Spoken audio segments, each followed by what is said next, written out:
Magandang hapon sa ating lahat ngayon mga idol. Muli tayong update dito sa ating ginawang belt and precast dito sa Barangay Ganaman. At ayan, inabot na tayo ng ulan.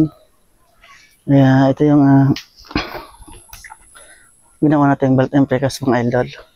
At silipin natin dito sa likuran. Ayan. Ito yung likuran yun mga idol.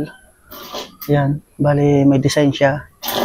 At lahat ng kinabit natin dito, pati ang beam, saka itong mga wall, lahat ng precast mga idol. Lahat ng mga precast. At madulas. Dito tayo sa loob. Silipin natin yung loob. Tara.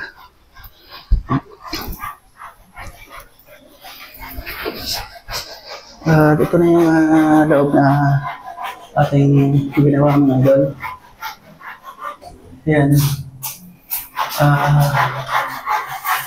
Idol na nilagay natin yung ilaw. Lahat ng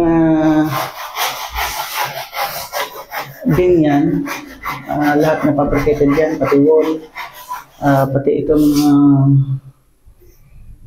slab na yan, lahat and precast mga idol.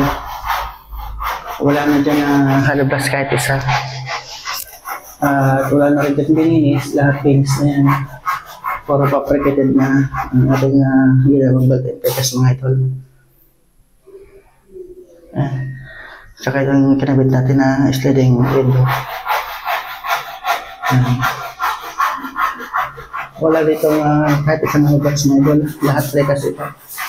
Ito ang ginawa natin isang annex na kwarto.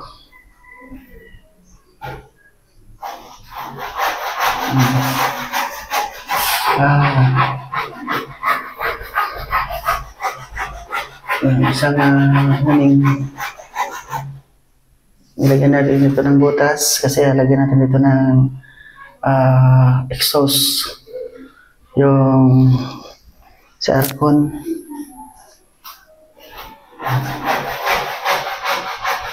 Napakaganda at napakatibay. Ayan, maraming salamat mga idol sa muling update ng ating belt and precast. Thank you for watching at pakilike na lang ang aking mga upload.